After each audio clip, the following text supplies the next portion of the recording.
le pasteur Jérémy, Marcelo et Koudassi.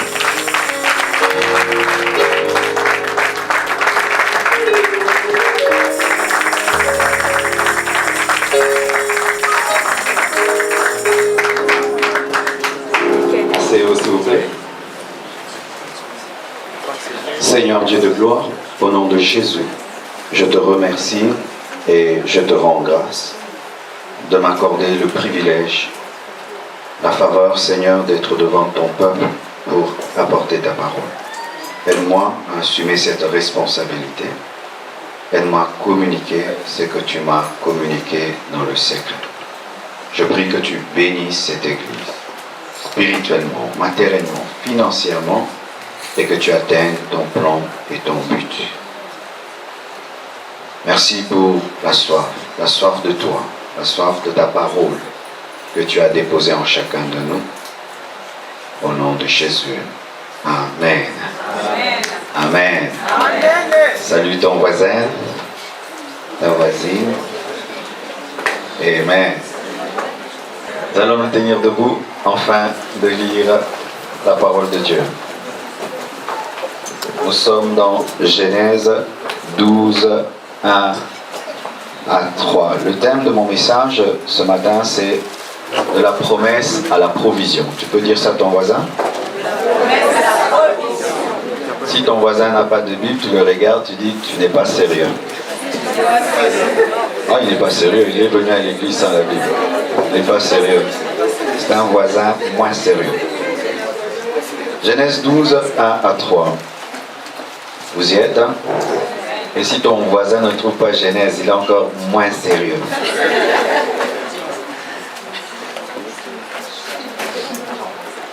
Nous lisons ensemble. 1, 2, 3. Allons-y. L'Éternel dit à Abraham, va-t'en de ton pays, de ta patrie et de la maison de ton père, dans le pays que je te montrerai. Je ferai de toi une grande nation, et je te bénirai. Je rendrai ton nom grand et tu seras une source de bénédiction. Je bénirai ceux qui te béniront, et je maudirai ceux qui te maudiront, et toutes les familles de la terre seront bénies en toi. Je trouve qu'il y a beaucoup de versions de la Bible ici. Genèse 37, 1 à 11. Genèse 37, 1 à 11. Vous y êtes? 1, 2, 3. Jacob demeura dans le pays de Canaan, avec ses filles et son père. Jacob, l'esprit de Jacob, Joseph, âgé de 17 ans, faisait vaincre le troupeau avec ses frères. Cet enfant était auprès des fils de Jacob et des fils de Abraham de son père. Et Joseph apportait à leur mère comme leur mauvais propos. Israël aimait Joseph plus que tous ses autres fils, parce qu'il l'avait eu dans sa vieillesse. Et il lui fit une tunique de plusieurs couleurs.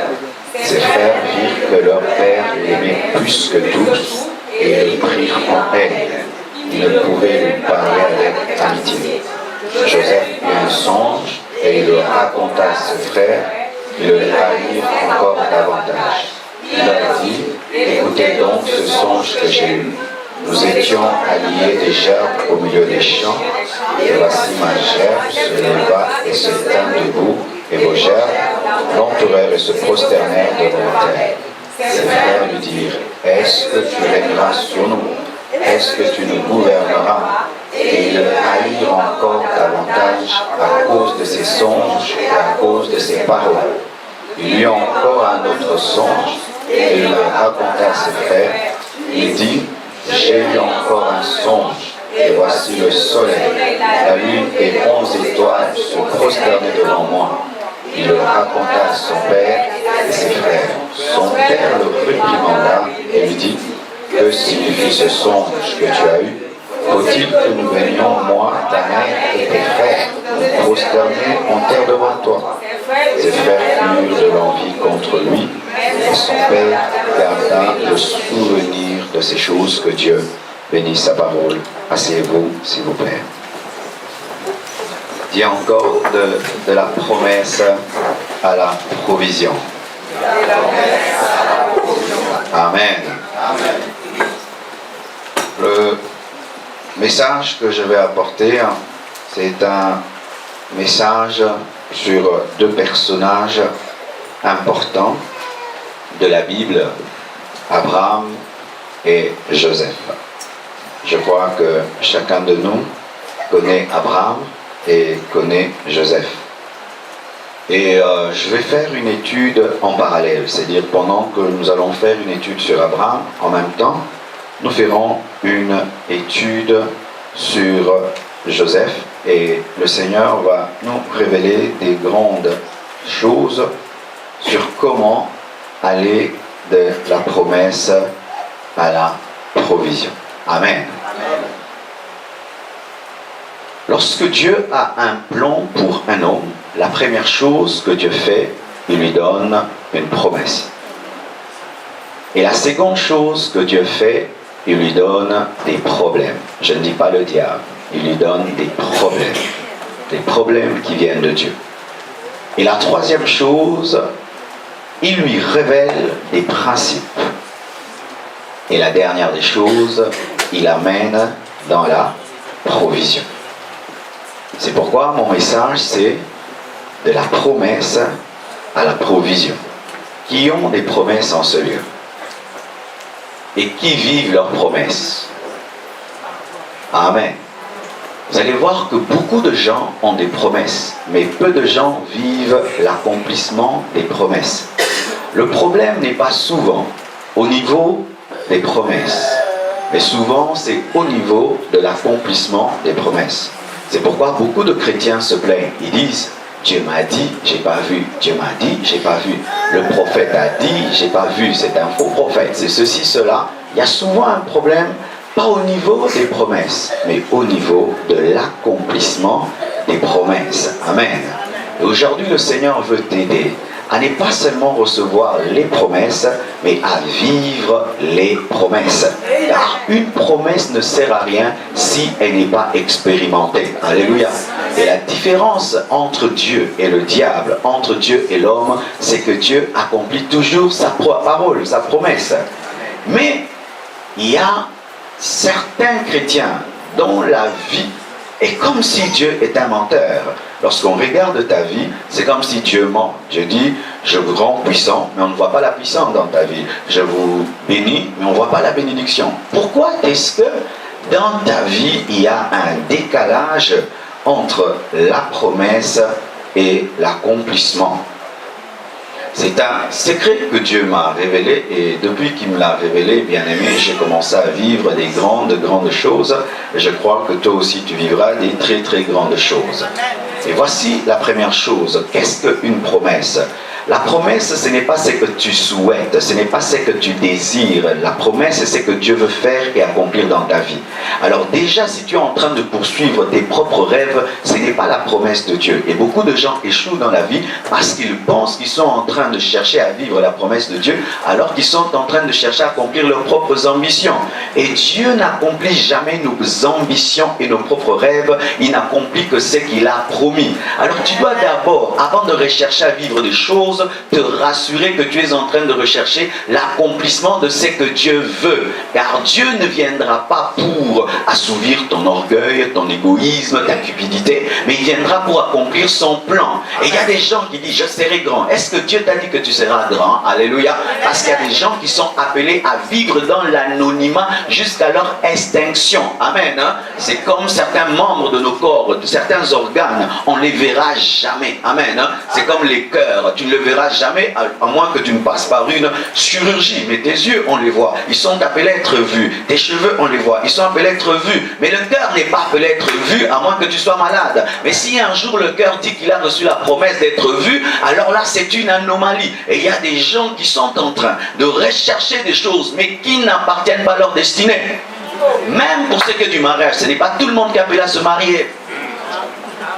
Ah oui, parce que la Bible dit qu'il y a des eunuques par la volonté de Dieu. Ah oui, il y a des gens qui ont l'appel à être célibataires pour servir Dieu. Alors si un homme a l'appel d'être eunuque, mais il réclame la parole de Dieu, il est écrit, il n'y aura pas d'hommes sans femmes et des femmes sans hommes. Cette parole n'est pas à toi, ce verset biblique n'est pas à toi, ça ne te concerne pas. Prêche ça aux autres, mais ne prie jamais pour ça, parce que toi, tu ne te marieras pas. Ah, j'étais choqué. Ah, il y a aussi des versets qui disent que Dieu, lorsqu'il te bénit, tu vas mourir à rassasier des jours. Mais il y a des gens qui doivent mourir jeunes, comme Jésus-Christ. Il ne pouvait pas mourir à 80 ans, il devait mourir à 33 ans. La promesse de la longévité n'était pas pour Jésus. Alléluia. Alors il y a des choses que nous recherchons dans la vie mais qui n'appartiennent pas à notre destinée. Alors nous échouons. Mais nous échouons par rapport à quoi? Par rapport à nos propres rêves qui ne sont pas les rêves de Dieu. Déçu, mais pas par Dieu, déçu par toi-même, déçu des fois par tes envies et tes convoitises. Tu vois la vie de l'autre et tu veux être comme lui alors que Dieu ne t'a pas promis cela. Voilà par exemple, Moïse est appelé à libérer Israël de l'Égypte et l'amener dans le désert. Mais Joseph est appelé à amener Israël en Égypte. Deux directions divergentes, mais chacun d'eux a réussi à sa manière. Alléluia. Les choses que tu réclames, qui t'a dit que tu les auras? Qui t'a dit que tu les auras? Qui t'a dit? Ce sont tes ambitions. Est-ce que Dieu t'a parlé? Et voilà, j'entends maintenant quelqu'un qui me dit, mais Dieu parle comment? Comment je veux savoir que Dieu m'a parlé? Le premier chemin du message de Dieu n'est pas la prophétie, n'est pas la parole de connaissance, n'est pas la parole de sagesse, n'est pas une vision, un songe, mais c'est la Bible. Un homme qui ne lit pas la Bible ne connaîtra pas le plan de Dieu pour sa vie. Est-ce que vous lisez la Bible? Est-ce que vous méditez la parole? Ou c'est seulement ici à l'église que tu viens d'ouvrir ta Bible? Et d'ailleurs, si elle pouvait parler, elle va t'accuser. Ah, il vient de m'ouvrir maintenant. Il m'ouvre pas. C'est pourquoi même tu n'as pas su trouver Genèse. Même Genèse, tu ne trouves pas. Tu ne trouves pas Genèse, tu cherches Genèse en Matthieu. Et comment est-ce qu'un homme comme toi peut vivre les promesses de Dieu? Car quelque part il est écrit, vous chasserez les démons. Mais toi, quand tu es attaqué, tu cherches le pasteur. Alors que tu ne dois pas chercher le pasteur. Il est écrit que lorsque tu seras attaqué, si tu es chrétien, tu chasseras les démons. Dans cette Bible que tu ne lis jamais, 10 prophéties reçues, mais tu n'as même pas un seul verset dans la tête. Tel prophète m'avait dit, tel prophète m'avait dit. Mais est-ce que tu as 5 versets dans la tête? Pas de versets dans la tête. C'est pourquoi vous ne vivez pas Dieu. Vous n'expérimentez pas Dieu. Vous vivez un Dieu historique et théorique sans expérimentation parce que vous ne vous donnez pas la peine de chercher dans les Écritures ce que Dieu a dit. Lorsque tu lis ce qui est écrit, tu trouveras ce qui est inspiré. Car dans le Logos, il y a le Réma. Tu liras la Bible et Dieu te dira, dans cette Bible, voici un verset que je te donne. Lorsque tu le liras, ce ne sera plus que la promesse faite à Josué ou à Abraham. Ce sera une promesse que Dieu te donne. Ce ne sera plus la parole de Pierre, ce sera la parole pour toi. Est-ce que dans la Bible, tu as des versets que Dieu t'a donnés? C'est-à-dire dans les versets, il te donne ton verset. Un homme de Dieu a bougé les États-Unis rien que par la Bible qui dit tout ce que vous demanderez en priant, croyez l'avoir reçu et vous le verrez s'accomplir. Avec ce verset, il a ressuscité des morts, il a ouvert les yeux des aveugles, il a arraché des cancers, Kenneth Hagin a bouleversé le monde rien que par la révélation d'un verset. Mais il y a des chrétiens qui lisent jamais la Bible, mais disent je serai grand, je serai puissant. Pourquoi? Parce que le pasteur l'a dit. Le pasteur ne remplace pas Dieu. Si tu n'as aucune communion avec la Bible, le pasteur ne peut rien pour toi. Je peux t'imposer la tête, les mains, le ventre, le dos, même te donner un spirituel, tu n'auras rien du tout. Vous devez revenir à la Bible, être des chrétiens de la Bible. Lorsqu'on prêche la parole, les gens entendent qu'on prophétise. Mais Dieu n'a pas parlé. Ah, là il ne parle pas. Il ne parle pas. C'est comme je suis avec toi. Rien que ça. Mais quand je lis, il y a tellement de choses. Bien-aimés frères et sœurs, lisez la Bible de Genèse en Apocalypse. Même si vous n'aimez pas les chroniques, lisez les chroniques. Et Dieu vous parlera aussi dans les chroniques et dans les cantiques des cantiques et dans Lamentation. N'ayez pas des versets préférés. Pourquoi? Il se peut que tu es en train de négliger un verset qui t'attend. Jusque-là, tu n'as jamais lu le verset qui te changera. Le jour que tu le liras, ta vie sera bouleversée. Cherchez, cherchez et cherchez et cherchez encore. Mais Dieu aussi parle par les songes. Qu'est-ce qu'un songe? Le songe, c'est un message que Dieu te donne alors que tu es endormi. On n'a jamais de songe debout. Il faut dormir pour avoir des songes, que Dieu te libère des insomnies.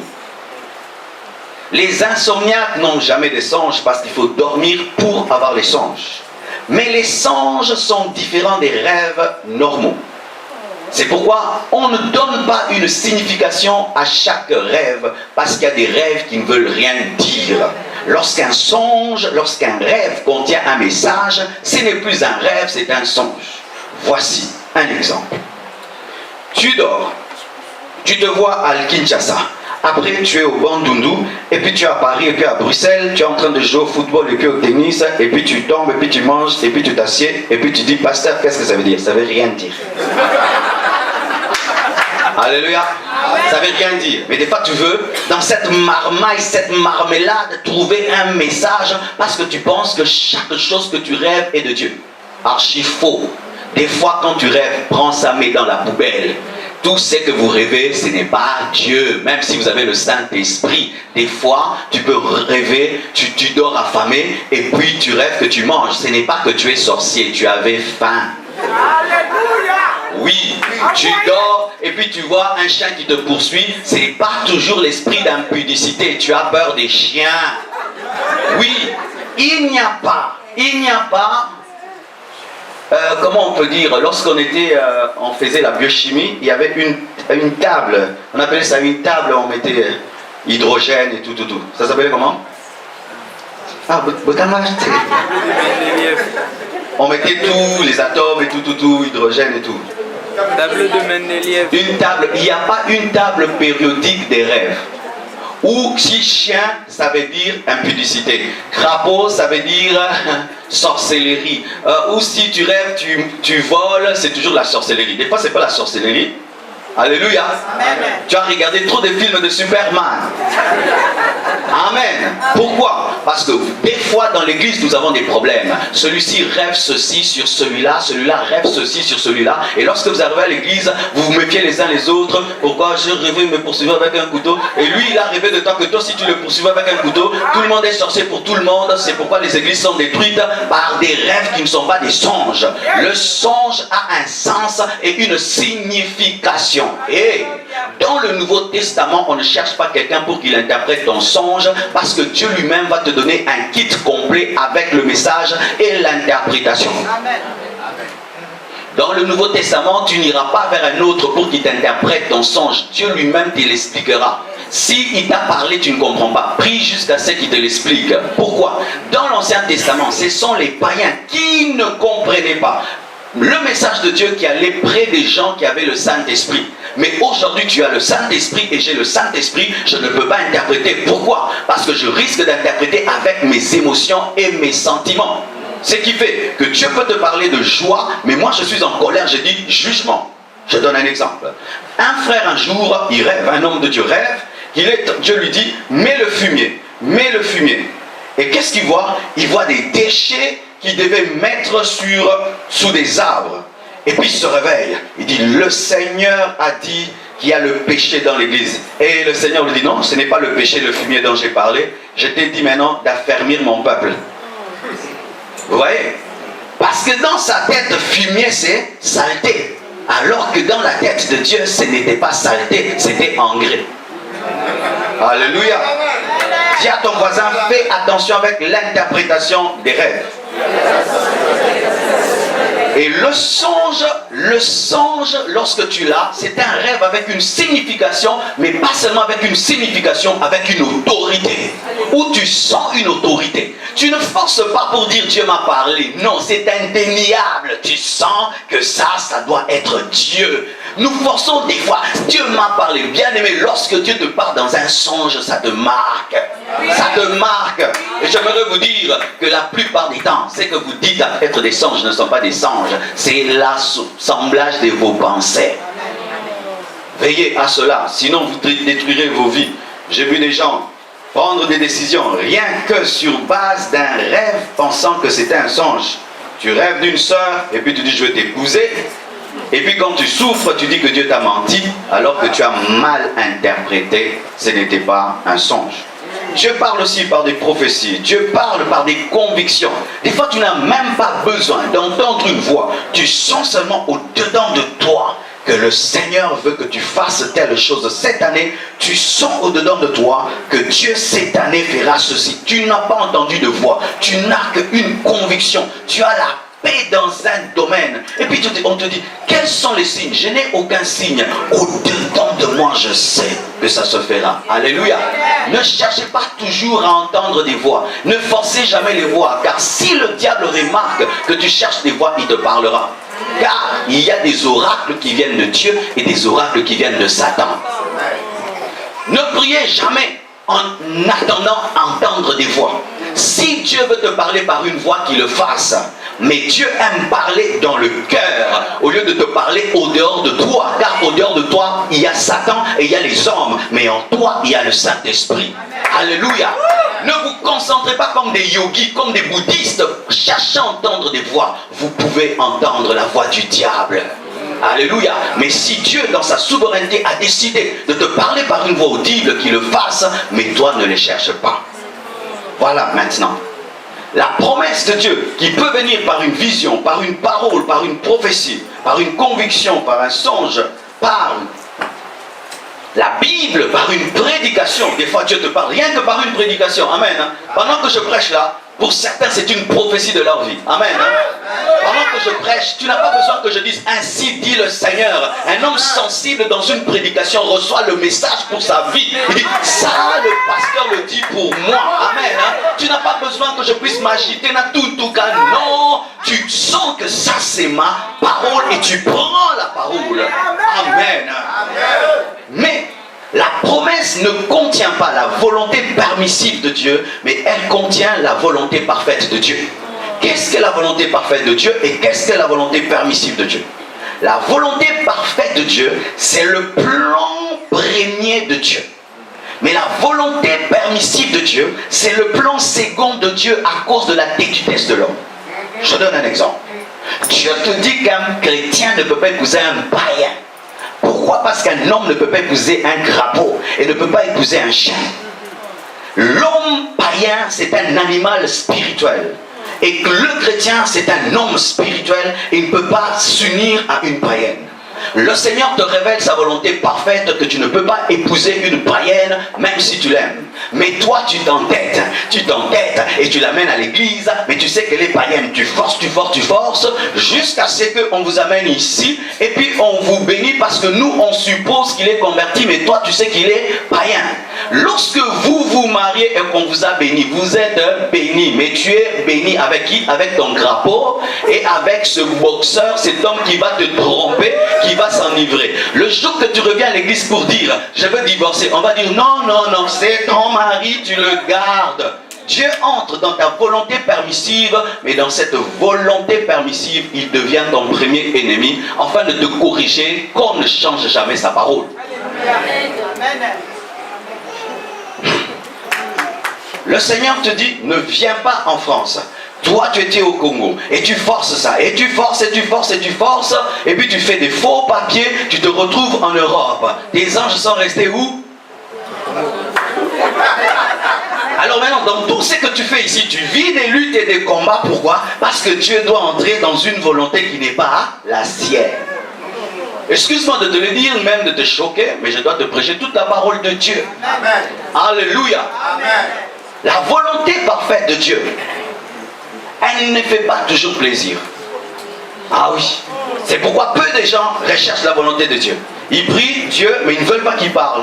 Seigneur Dieu de gloire, je t'aime, mais ne dis rien. Seigneur, je t'aime beaucoup, mais ne dis rien. Parce que tu sens qu'il est en train de te dire, arrête de mentir, arrête de voler. Seigneur Dieu, protège-moi, mais ne dis rien. D'ailleurs, sors avec moi là où je vais voler, mais ne dis rien. La volonté de Dieu fait mal. La volonté de Dieu fait mal. Des fois, bien-aimés, nous recherchons la volonté de Dieu sans vouloir la rechercher parce qu'au fond de nous, nous la connaissons déjà. Tu pries, tu sais que Dieu veut que tu puisses t'humilier et demander pardon. Mais tu pries beaucoup, mais tu connais déjà la volonté de Dieu. Il veut que tu puisses t'humilier et demander pardon. Mais pourquoi continuer à prier alors que tu sais déjà ce que Dieu veut? Parce que souvent, nous avons une prédisposition de ne consommer que ce que nous aimons. Tu vas dans le jeûne, Seigneur, donne-moi la puissance et l'onction. Tu penses que la puissance et l'onction ne proviennent que beaucoup de prières? Non, la puissance et l'onction peut provenir seulement d'une soumission à ton mari. Ah oui, mes mamans. Dieu ne vous donne pas l'onction seulement parce que vous priez. Lorsque tu te soumets à ton mari, l'onction de Dieu vient. Mais quand au fond de toi tu sais que tu es une femme rebelle, tu vas refuser, tu vas beaucoup prier, évitant la volonté parfaite de Dieu. Ainsi tu es en train de chercher un foyer stable en dehors de la volonté parfaite de Dieu, car il est impossible qu'il y ait stabilité avec insoumission. Je élève mon travail car il est écrit, je serai la tête et non la queue, mais tu trompes ta femme. Au fond de toi, tu sais que les adultères ne sont jamais bénis, mais tu pries beaucoup pour les affaires, alors que ton problème, ce ne sont pas les affaires, ton problème, c'est ton impudicité et ton adultère. Alléluia. Alléluia. Amen. Voici. J'ai beaucoup de choses à vous dire. Ne pensez pas qu'on prêche parce qu'il y a beaucoup de gens ou peu de gens. Jésus a donné des grandes révélations à une femme, la femme samaritaine. Et je vais vous prêcher plus que même à la soirée de gloire. Alléluia. Bien-aimés frères et sœurs, lorsque je préparais ces enseignements, j'ai dit, Seigneur, mais pourquoi tu ne m'as pas donné tout ça lorsqu'il y avait 2000 personnes? Il vous aime. Et voilà maintenant, quelle était la promesse de Dieu? Quel était le plan de Dieu pour Abraham? Pour Abraham, le plan de Dieu c'était qu'il soit le père d'une multitude.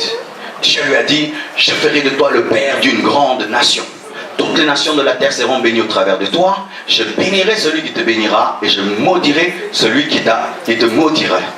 Et ta postérité sera une source de bénédiction pour toutes les nations. Dieu a dit ça à Abraham.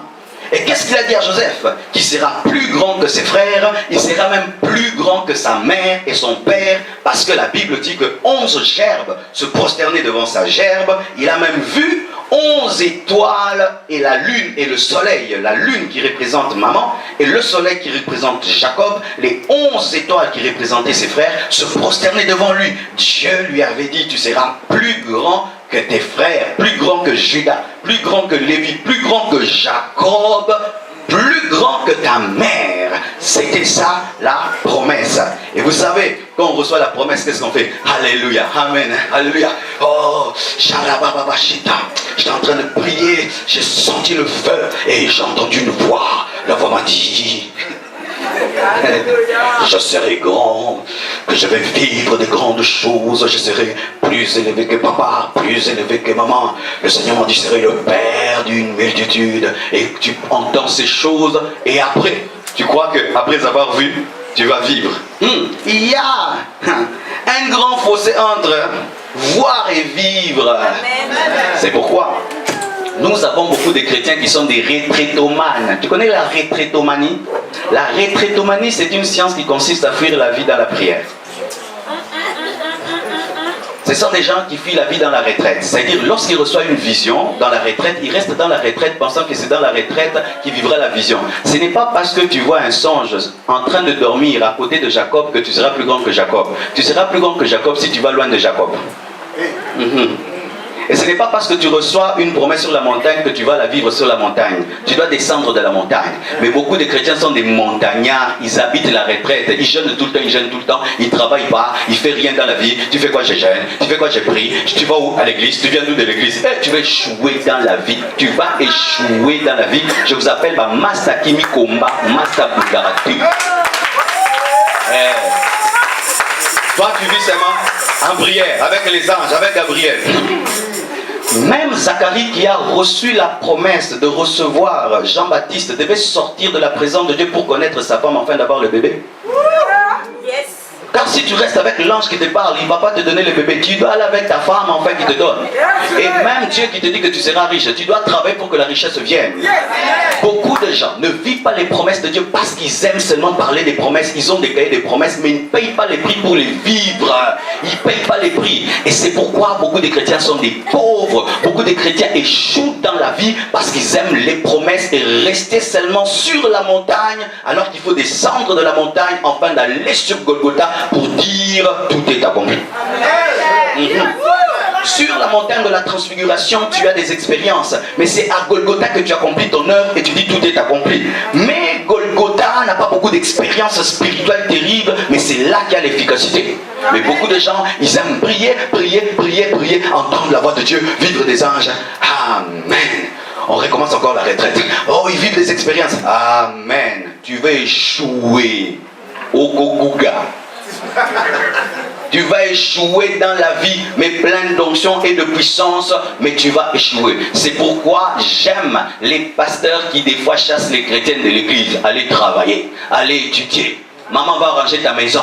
Tout le temps l'église, tout le temps l'église. Non. Il y a un temps pour être à l'église, un temps pour prendre soin de ton mari, prendre soin de tes enfants. Il y a un temps pour venir à l'église, un temps pour aller étudier, un temps pour aller travailler. Il y a un temps pour venir à l'église, un temps aussi pour sortir avec ton mari, avec ta femme. Église.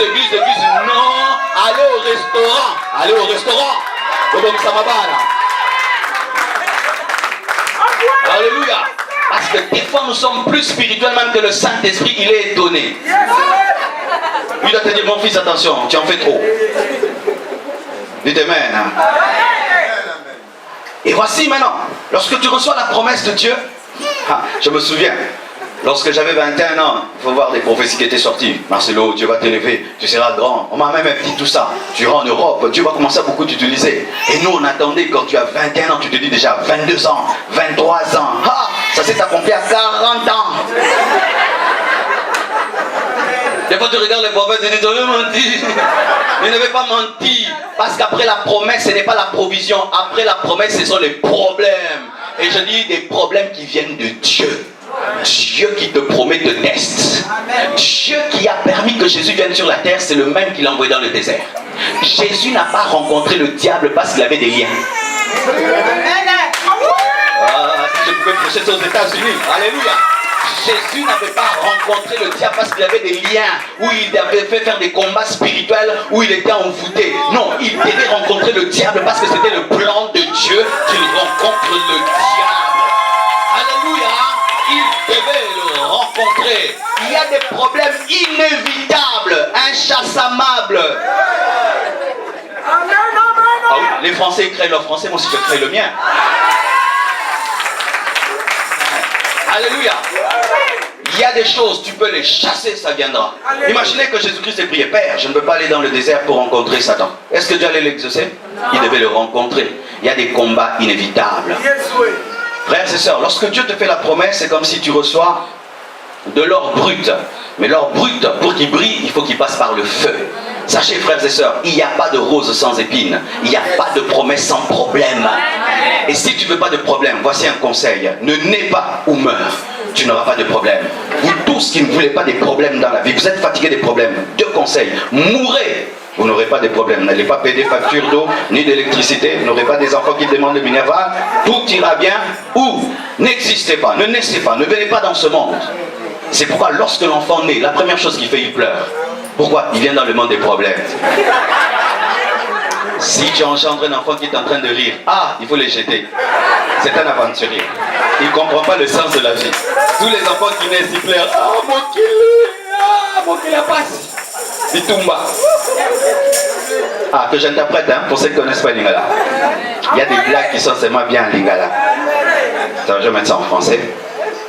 Ici matin. Mais je voulais dire que lorsqu'un bébé naît, il pleure, il ne rit pas. Parce qu'il a la conscience que dans cette vie on se bat, on rencontre des luttes et des combats. Bien-aimé frère, toi qui te plains des problèmes, tu es un faible. Je dis tu es un faible, tu es un faible, tu es un faible, tu es un faible, tu es un faible. Tout le monde a des problèmes, même Dieu a des problèmes, ta conversion. Même le président a des problèmes. Est-ce que Hollande n'a pas de problèmes?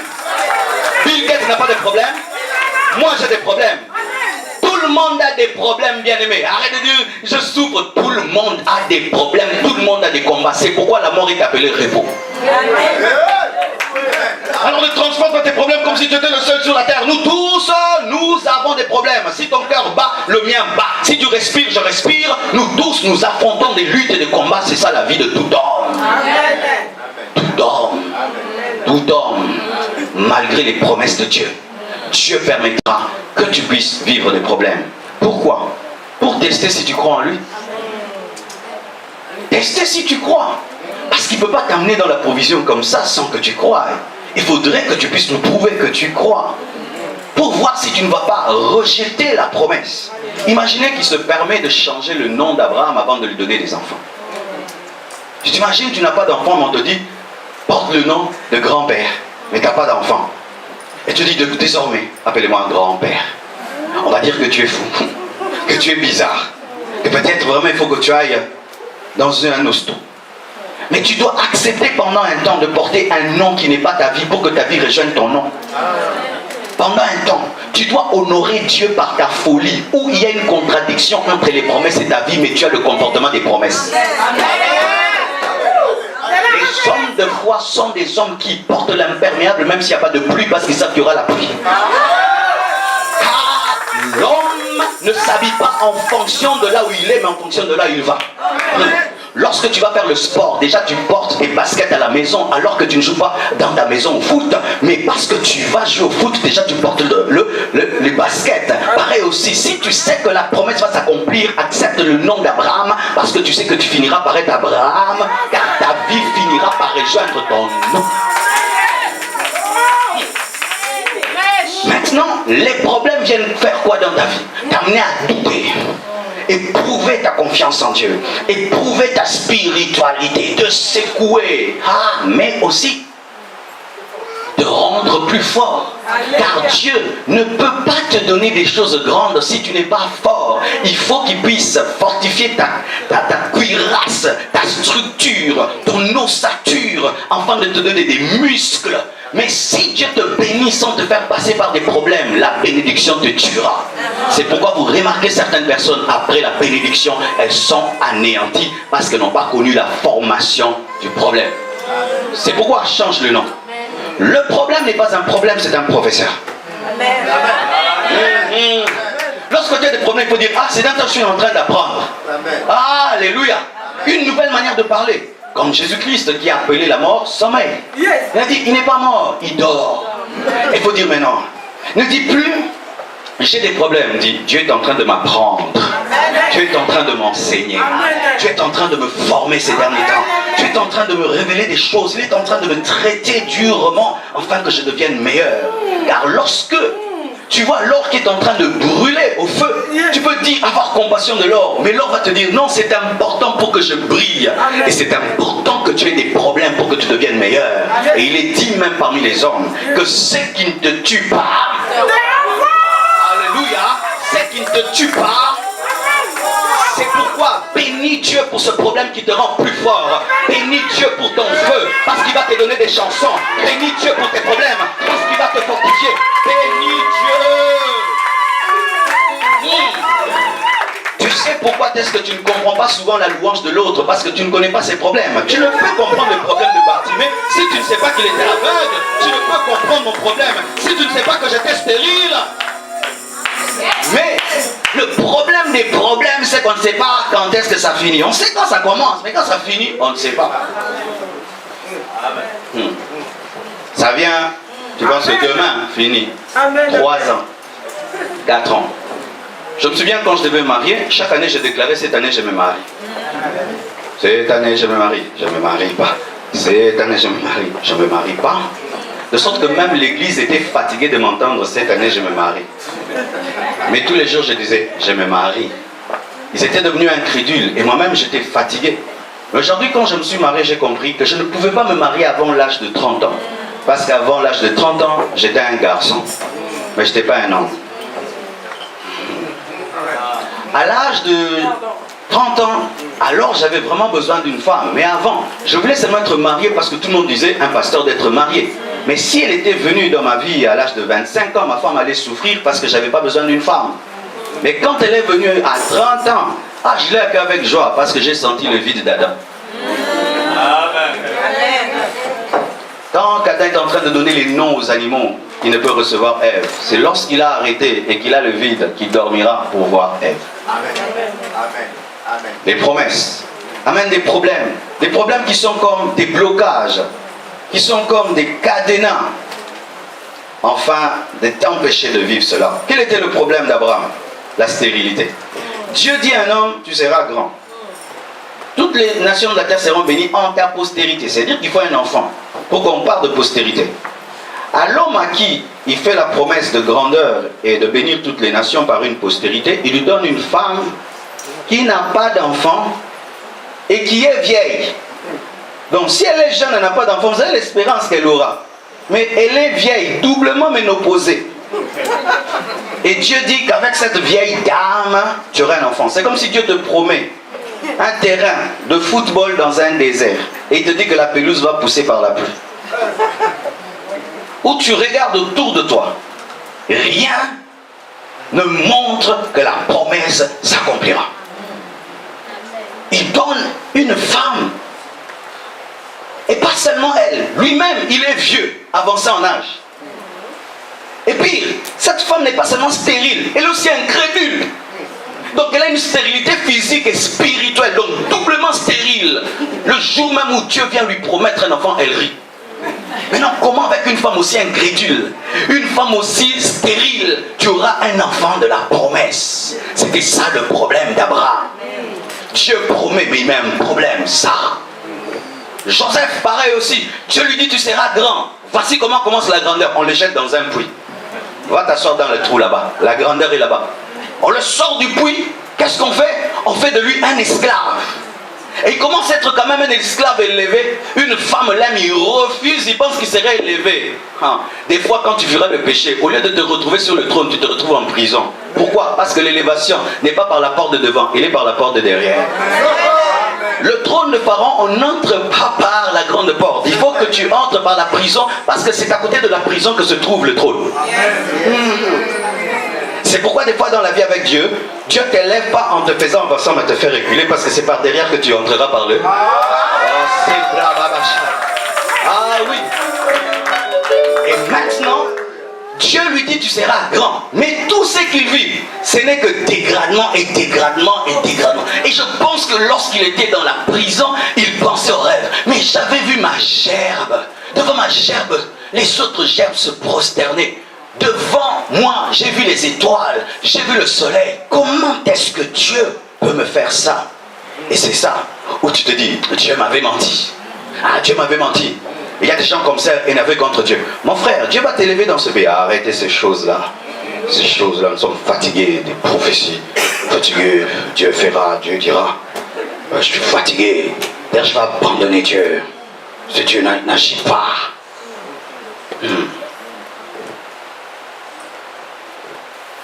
Maintenant, voici l'étape qui nous échappe souvent. Et c'est vraiment l'étape capitale. Dis étape capitale. Les promesses, on les maîtrise beaucoup. Problème, nous les avons déjà. Mais souvent, lorsqu'on a des problèmes, on jeûne, on prie, et on pense que directement, Dieu va donner la provision. Alors qu'il y a une étape importante. Les principes. Les principes, ce sont des enseignements du Saint-Esprit pour résoudre ton problème. C'est ta part. Parce que dans ta destinée, il y a la part de Dieu et il y a aussi la part. Même quand Dieu envoie la manne, c'est toi qui dois ramasser et c'est toi qui dois préparer. Alléluia. Même si Dieu révèle le tabernacle, mais Bezalel doit fabriquer, il y aura toujours ta part dans ta vie.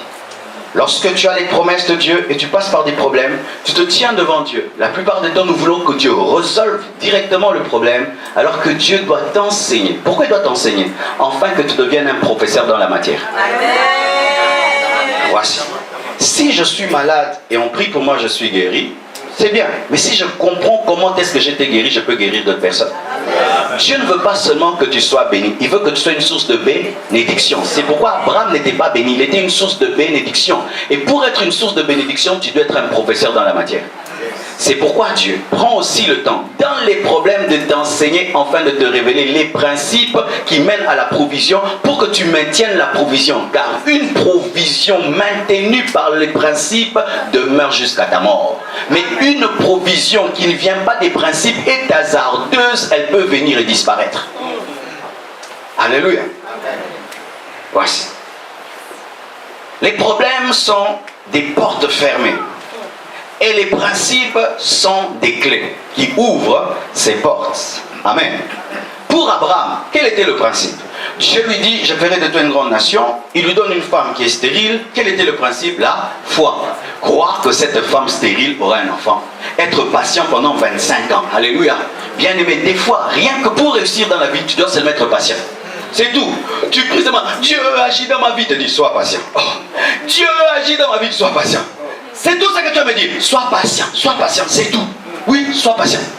Quand j'étais un jeune garçon, j'admirais les gens qui avaient la barbe. Amen. J'étais père, quand est-ce que j'aurai la barbe? Donc tu fais ça, oh, mais comment? Mais aujourd'hui, maintenant j'ai fait entrer ça comme ça.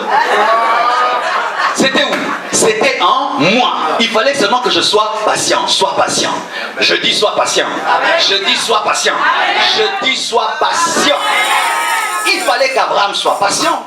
Il fallait qu'Abraham ait la foi, mais il fallait qu'Abraham puisse accepter de quitter sa patrie. Des fois, pour vivre la promesse de Dieu, tu dois abandonner certaines choses pour avoir d'autres choses. Si tu n'abandonnes pas Ur de Chaldée, tu n'auras pas Isaac. Parce qu'Isaac n'est pas en Ur de Chaldée. Si tu n'abandonnes pas certaines choses, tu n'auras jamais Isaac. Jamais. Et Ur de Chaldée, c'est le lieu de l'idolâtrie, le lieu du péché. Il y a des choses que tu dois abandonner dans ta vie. Que tu dois abandonner. Tu dois même abandonner des personnes. Lot, tant que Lot est là, Isaac ne peut pas naître. Parce que Lot a un esprit de stérilité. Il communique à la matrice de Sarah la stérilité. Il y a des gens, tant qu'ils seront dans ta vie, Dieu ne te bénira pas. Ils doivent d'abord partir pour que Sarah ait l'enfant. Certaines personnes, et des fois les Lot demeurent dans nos vies parce que nous sommes trop sentimentaux au lieu d'être spirituels. Jésus-Christ s'est arrangé que Judas meure avant la Pentecôte, car s'il volait déjà dans la caisse de 12 personnes, qu'est-ce qu'il allait faire dans une caisse de 3000 personnes? Jésus s'est débarrassé de Judas avant la Pentecôte, sinon il allait créer des problèmes et des scandales au début de l'église primitive, parce que s'il pouvait vendre Jésus rien que pour 30 cycles, qu'est-ce qu'il allait faire de l'offrande de la parcelle qui était faite? C'est pourquoi lorsque tu remarques des fois dans ta vie, certains amis te quittent, Dieu est en train de baliser le terrain pour que la bénédiction atterrisse. On ne fait pas la suivi de tout le monde, même dans l'église pasteur. Il y a des gens qui quittent l'église, Dieu vous a délivré. Il ne faut pas aller les chercher, c'est une délivrance. Parce que des fois, Dieu peut vous délivrer d'un sorcier que vous ne connaissiez pas, qui était là en train de créer des zizanies. Un jour, il dit, je quitte l'église, bénissez Dieu. Mais des fois, nous allons même faire le suivi de Lot. Lorsque Abraham a libéré Lot de l'emprise des rois qui avaient conquis Sodome et Gomorrhe, est-ce qu'après ils ont fait route ensemble? Non. Pourquoi? Parce que dans la destinée d'Abraham, il n'y avait pas Lot. Des fois, avez-vous remarqué la fusée? Lorsque elle monte, plus elle s'approche de son orbite, plus elle perd des parties. Pourquoi? Là-bas dans l'espace, il ne faut pas qu'il y ait des choses trop qui pèsent, sinon elle va tomber. Et des fois dans ta vie, quand tu sens qu'il y a des gens qui te quittent, prie Dieu. Des fois, ce n'est pas un esprit de rejet, de solitude. C'est Dieu qui est en train de sélectionner, de disqualifier, de qualifier les gens qui peuvent rester près de toi et qui pourront supporter ta bénédiction de peur qu'ils t'empoisonnent comme Caïn a tué Abel. Amen. Alléluia. Amen. C'est pourquoi, bien aimé, des fois réjouissez-vous d'être seul. Il y a un prédicateur que j'ai suivi ce matin. J'ai aimé ce qu'il a dit.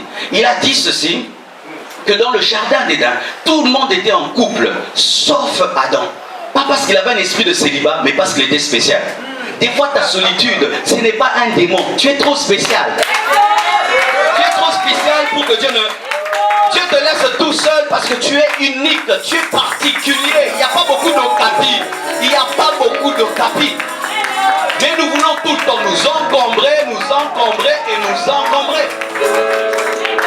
Sur la montagne de la transfiguration, il n'y avait pas 12 disciples. Il n'y avait que 3 disciples parce que ce n'est pas tout le monde qui était capable de voir Jésus dans la gloire. Alléluia.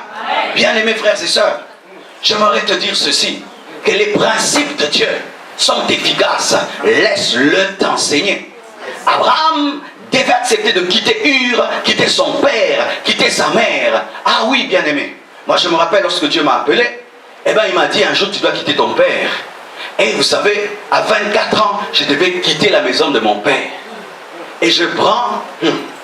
Ça, je ne vais pas entrer en détail. Parce que c'est encore une longue prédication. Mais imagine que tous les jours, on te nourrit, on te donne tout. Et tu prends ton matelas et tu vas habiter ta maison, mais tu ne sais pas ce que tu vas manger. Le premier jour, chez moi à la maison, j'ai bu du thé. Le lendemain, j'ai bu du thé. Du thé et du thé et du thé et du thé. Et puis j'ai pleuré. J'ai eu pitié de moi. Mais je ne suis pas rentré à la maison. Des fois pleure, mais ne rentre pas à la maison. Même si l'autre te manque, ne rentre pas. Alléluia. J'aimerais même parler aux gens qui cherchent le mariage. Tu sais, tu ne seras jamais marié avec ce copain-là à côté de toi. Parce que l'homme de ta vie est en train de t'observer. Il attend qu'il puisse partir pour venir. Et des fois, bien aimé, vous priez beaucoup, alors que des fois, ce sont des personnes seulement qui doivent quitter vos vies. Des fois, quitter certaines entreprises. Des fois même, tu dois arrêter de travailler auprès d'un homme pour avoir ton entreprise. Oui, il y a certains ici, vous ne devez pas travailler auprès des gens. Vous-même devez être vos propres patrons. Tant que tu vas travailler là-bas, tu ne seras jamais grand. Alléluia. Et pour Joseph, quel était le principe? Ça, écoutez bien. L'un des principes dans la vie de Joseph, c'était d'accepter, de faire bénéficier aux autres son don, alors que lui, il est dans la prison. Aider les autres à devenir grands, pendant que toi, tu n'as que la promesse, mais eux, ils deviennent grands. Là, souvent, nous avons des cœurs de sorcellerie. Des cœurs de sorcellerie. Tu as un grand conseil à donner à quelqu'un, je ne lui donne pas. Je ne vais me déposer. C'est pourquoi tu restes dans la prison. Car il faudrait que les chansons du roi puissent quitter pour parler de toi. S'ils ne quittent pas, ils ne parlent pas de toi. Celui qui vient vers toi et qui reçoit une bénédiction avant toi doit aller avant toi, rencontrer celui qui est devant lui pour que toi tu ailles devant lui, afin que tu prophétises pour être toi. Les chansons dorment avec toi, mais dans sa destinée, il doit sortir de la prison avant toi pour qu'il parle de toi au pharaon et que le pharaon te cherche. Mais toi, tu veilles à ce que les chansons restent en prison avec toi parce que tu es jaloux. Toi aussi, tu mourras en prison parce que le pharaon ne te connaît pas. Tu vas quelque part, on te dit, nous cherchons quelqu'un avec telle compétence et ceci, ceci. Un bon caméraman qui est capable de faire ça. Et là, je connais le frère Julio. J'ai dit, je parle pas de lui. Que je parle de Julio à TBN ou à CNN. Tu vois? Alors, je ne parle pas de lui. Tu connais quelqu'un? Je connais personne. Je connais personne. Alors que je sais que Julio est capable de filmer à CNN. Qu'est-ce qui va arriver? Il se peut que le PDG de CNN a quelqu'un qui est malade, qui un jour dira maintenant à Julio, mais mon enfant est malade. Non, je connais aussi quelqu'un qui est en prison. Lui, si tu imposes demain, tu es guéri. Et je prie pour son enfant. Du coup, j'ai une émission à CNN. Amen. Des fois, pour devenir grand, tu dois aider les autres à devenir grands pendant que tu es petit. Tu dois accepter que les autres deviennent grands pendant que tu es petit. Il m'est arrivé dans ma vie d'aller modérer dans des conférences où tu modères. Après, quand tu as fini, on t'oublie. On ne te donne même pas un transport. On ne sait même pas que tu existes. Tu rentres à pied les croisades des autres. Tu rentres à pied et tu es là-bas au fond là. Je le faisais de tout mon cœur. Maintenant, c'est mon tour. C'est mon tour. Jamais ton tour ne viendra si tu n'aides pas les autres à entrer dans la destinée. C'est pourquoi l'un des grands principes dans la destinée, c'est l'amour. Il y a peu d'amour dans les églises. C'est pourquoi les gens ne vivent pas les promesses de Dieu. Beaucoup de jalousie, beaucoup de compétition, beaucoup de rivalité. Beaucoup de rivalité. Ou même, il y a des grandes sœurs qui empêchent à leur petite sœur de se marier. De se marier. Il voit que sa petite sœur, c'est une fille bien. Et si elle a des visiteurs et que sa petite sœur, qui tu sais, qu'est-ce que tu fais là? Qu'est-ce que tu fais là? Tu es une sorcière. Mais tu pries beaucoup pour ta famille.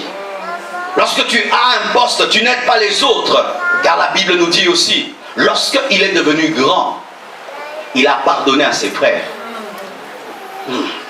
Voici. Lorsque Dieu te parle, il ne te donnera jamais tous les détails. Il lui a dit seulement, tes frères se prosterneront devant toi. Mais il ne lui avait pas dit pourquoi. Parce qu'il devait le vendre. C'est pourquoi ils vont se prosterner. C'est-à-dire que tu devras pardonner pour qu'ils se prosternent. Amen.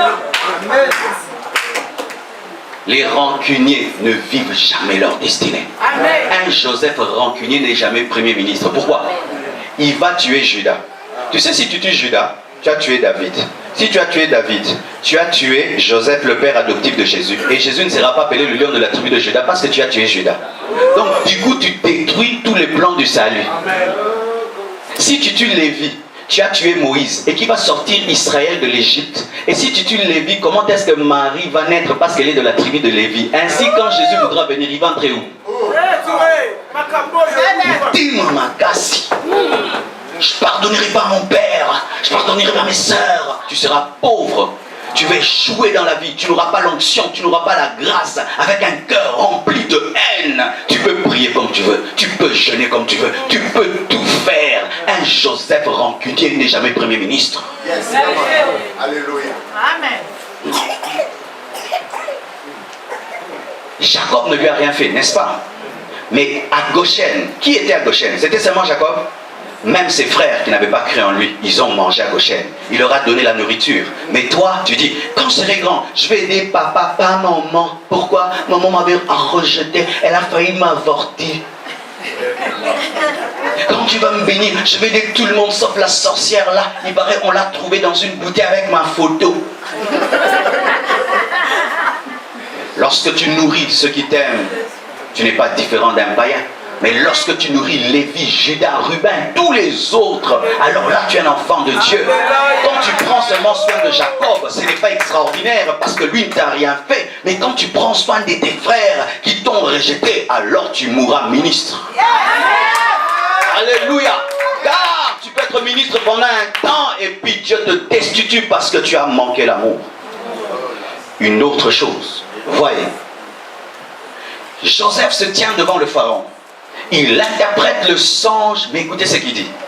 Que le pharaon trouve un homme intelligent en Égypte pour accomplir cela. Il ne dit pas, pharaon, c'est moi qui ai interprété, tu me places. Il n'a pas forcé les choses. Il a laissé Dieu ouvrir totalement la porte. Des fois, nous ratons notre destinée parce que nous forçons trop les choses. Il y a la chair qui entre. Tu as commencé en esprit, maintenant tu commences à forcer. Tu n'as rien fait pour attirer cette bénédiction, maintenant tu fais entrer la chair. Dernièrement, il y a une maman qui vient qui me voit. Pasteur, qu'est-ce que tu veux que je fasse pour toi? Tu sens que Dieu a touché son cœur pour toucher mon ministère, pour bénir mon ministère. Je n'en fais pas de trop. Mais nous souvent c'est quoi? Est-ce que je peux avoir une voiture pour Kinshasa? Tu rates les choses. Tu rates les choses. Tu pries Dieu, je veux me marier. Et puis un homme qui te dit je t'aime. Et puis tu commences à porter les mini. Tu vois, tu commences à forcer les choses. Tu pries pour avoir le travail et Dieu te donne le travail. Et puis tu commences à adorer ton patron. Tu commences à forcer les choses. Tu commences à forcer les choses. Tu prophétises et après la prophétie, tu ajoutes ta prophétie dans la prophétie. Tu commences à forcer les choses. Dieu te donne un leadership. Tu commences maintenant à utiliser ce leadership pour amener la chair. Tu commences à forcer les choses alors que le pharaon est déjà disposé à t'élever. Mais tu veux t'élever, tu ne seras pas élevé. Yes. Car il y a des chaises qui ne sont occupées que par les personnes qui les refusent. Même si c'est ta place, dis. Mettez qui vous voulez. Que le pharaon choisisse quelqu'un. Il n'a pas dit moi. Des fois même à l'église, tu sais pourquoi tu n'es pas élevé? Parce que tu dis moi. Parce que pourquoi tu ne me places pas? Avec la grâce que j'ai, moi je devais chanter, moi je devais jouer au cinquième, ce ne sera pas toi. Parce que Dieu n'élève pas les vivants, il élève les morts. Tu n'es pas suffisamment mort pour ressusciter. C'est pourquoi tu attends que tu pourrisses. Tu dois être brisé, tu dois mourir à toi-même. C'est alors que Dieu va t'élever. Vous vous battez trop à l'église parce que vous êtes charnel, cherchant des postes, des positions à l'église, se faire voir, se faire bien aimer. Dieu n'élève pas parce que tu es vu, Dieu élève parce qu'il a choisi. Ce n'est pas en allant accuser les gens auprès du pasteur que Dieu va t'élever. Ce n'est pas en allant détruire les autres en secret que Dieu va t'élever. Et pense ceci. Ce n'est pas parce que les autres échouent à côté de toi que tu réussiras. Ce n'est pas parce que le premier de la classe a eu 0 que le dernier de la classe a eu 10. Est-ce que vous comprenez le nom là-bas? En français, est-ce que vous comprenez ce que je dis? Des révélations graves. Lorsque j'ai commencé le ministère, à côté de moi, il y avait des très très grandes églises. Et ils invitaient des grands prédicateurs, des affiches. Moi, je n'avais même pas l'argent de faire une affiche. Même pas l'argent de tôler l'église. Même pas l'argent de mettre une porte devant l'église. Et autour de moi, des grandes églises. Et puis Dieu me dit, Marcelo, pourquoi tu es effrayé? J'ai dit, Seigneur, je n'ai ni argent, ni un nom, ni rien. Mais ces grandes églises, pourquoi tu m'as amené ici?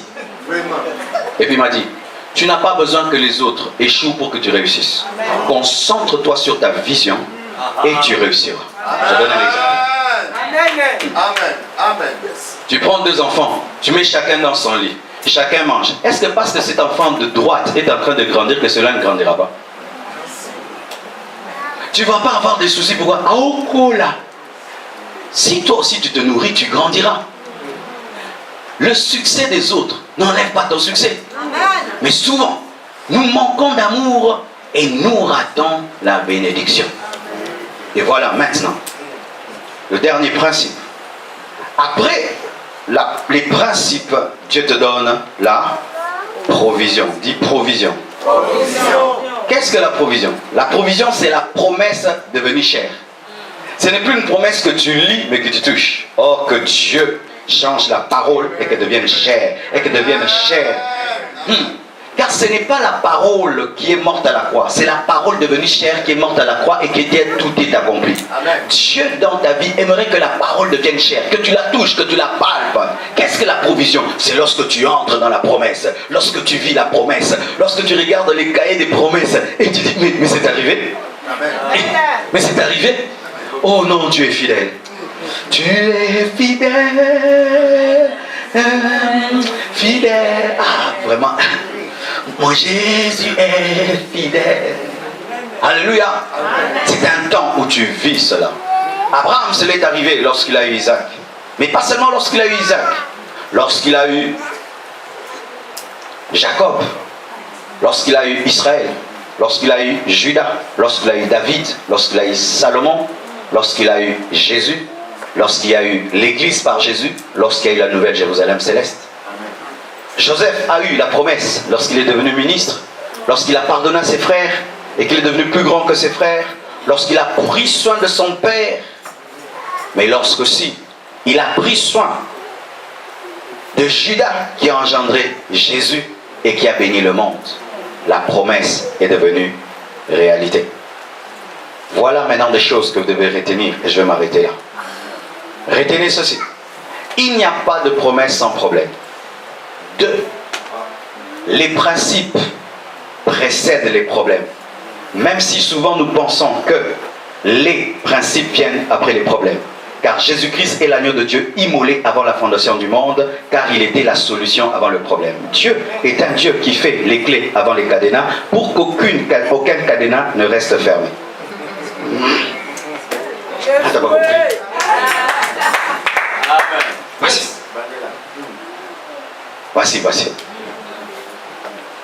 Promesse, problème, principe, provision. Ça c'est long. Dieu me donne une promesse, j'ai des problèmes, et puis des principes et la provision. Mais selon Dieu, ce n'est pas comme ça. Selon Dieu, c'est renversé. Dieu, avant de faire la promesse, il a déjà la provision. Et après la provision, il a déjà le principe. Après le principe vient le problème. Après le problème, il te promet. Dieu teste déjà le plan avant de l'exécuter. C'est pourquoi, pendant que toi tu vis ce que tu vis, pour Dieu c'est une rediffusion.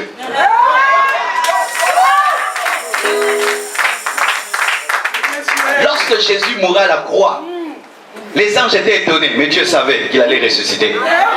Parce qu'il est l'agneau de Dieu immolé avant la fondation du monde. C'est-à-dire avant même qu'Adam et Ève ne pêchent, Jésus était déjà immolé dans le plan de Dieu. Il était déjà la clé avant même le problème péché. C'est pourquoi, chaque fois que tu as des problèmes, va prier, il y a déjà une clé. Alléluia. Il n'y a pas de problème insoluble. Je dis, il n'y a pas de problème insoluble, il n'y a pas de porte qui ne peuvent s'ouvrir, car la porte est la preuve de la clé. La porte est la preuve de la clé, le cadenas est la preuve de la clé, le problème est la preuve du principe. Car Dieu, avant de créer l'estomac, a créé les fruits. Dieu a créé les animaux, les plantes, ensuite il a créé Adam. Pourquoi? Pour que lorsqu'Adam aura faim, il y ait déjà la nourriture. Et lorsque tu as des problèmes, il y a déjà les principes. Va prier, tu auras le principe. Maintenant, je vous avais dit que les principes c'est la clé. Mais en soi, j'aimerais préciser, Dieu ne donne pas une clé. Dieu donne en soi une clé qui est Jésus, dans laquelle il y a des clés, des trousseaux. Jésus, c'est une clé dans laquelle il y a des trousseaux. Amen. Amen. Comment? Jésus dit, je vous donne les clés du royaume. Il dit les clés. Pourquoi? La clé qui démarre la voiture, est-ce que ça ouvre la cuisine? Non. Est-ce que la clé de la cuisine ouvre le salon? Non. Est-ce que la clé du salon ouvre le bureau? Non. Voici maintenant. Il y a des principes qui n'ouvrent que certaines portes. Si tu veux les appliquer ailleurs, ça ne marche pas. Je donne un exemple. Le Seigneur t'enseigne sur la louange. Amen. Il te dit, mon fils, il faut louer. Il faut louer. Il faut louer. Dans tel domaine, tu auras la victoire. Maintenant, tu fais de la louange une clé passe-partout. Devant toute chose, tu danses. Au travail. Alléluia. Je viens ici, bien aimé, je ne prêche pas. Dieu m'a enseigné la louange. Je danse, je danse. Cette église ne va pas mourir. Mais c'est un principe. Mais je suis en train d'ouvrir la voiture avec la clé de la cuisine. C'est pourquoi, lorsque tu devais un problème, prends le trousseau. Cherche la clé. Cherche la clé et puis tu utilises cette clé. Mais ne fais pas une doctrine sur la clé. Comme certains font la doctrine, tout est démon. Ça, démon. Toi, c'est démon. Démon, tout n'est pas démon. Des fois, c'est ton caractère. Des fois, c'est ton âme. Des fois, c'est toi-même. Tout le mal n'est pas du diable, car l'homme est mauvais sans Satan. L'homme est un arbre qui n'est courbé. C'est Satan seulement qui accentue la pente. Pourquoi je dis ça? Est-ce qu'il y a une école du mensonge où on apprend aux enfants, soyez orgueilleux. Mais tu vas voir seulement un enfant s'il est bien habillé. Taya, qui lui a dit que quand on est bien habillé, on frime? Qui a appris aux enfants à accuser? Qui a appris aux enfants à mentir? Qui a appris aux enfants à ne pas partager? Tu lui donnes un bon mot, tu dis donne-moi, il refuse. Qui lui a appris ça? L'homme n'est mauvais. Mais quand maintenant tu as la doctrine des démons, tout sera démon. Tout n'est pas démon. Des fois il faut être brisé, des fois il faut chasser les démons. Et des fois il ne faut pas jeûner, il faut manger. Yes. Amen.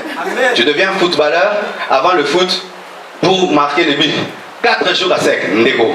Au Kenelo là-bas.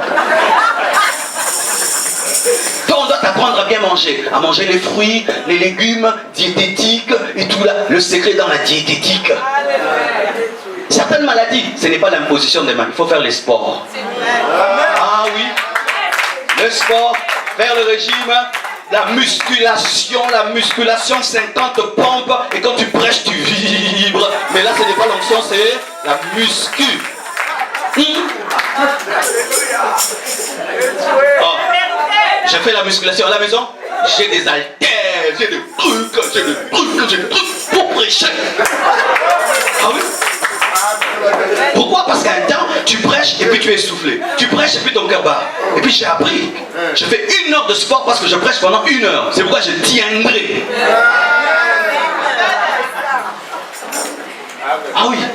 Maintenant, le problème, c'est que nous fondons des doctrines sur des clés. C'est pourquoi maintenant, tu n'as qu'une seule clé. Et on t'a donné le nom d'une clé. Vous connaissez ces frères dans l'église, leur prière, c'est toujours la même chose. On te donne le nom de Psaume 21. Nous demandons aux frères de prier. On sait déjà. Éternel Dieu, Dieu de miséricorde.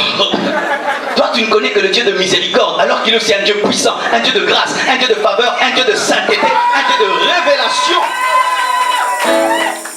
Voilà encore ceci.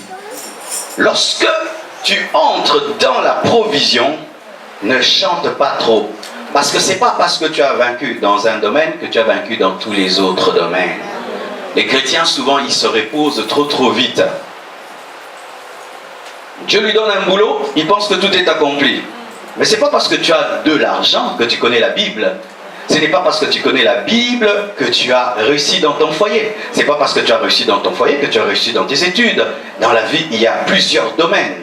Dieu ne veut pas seulement que tu réussisses dans un domaine de ta vie. Il veut que tu réussisses dans tous les domaines de ta vie. Parce que tu es tripartite. Tu as un corps, tu as une âme et tu as un esprit. Et tu vis dans une société. Des fois, les chrétiens, on est des bons chrétiens, mais on est des mauvais citoyens.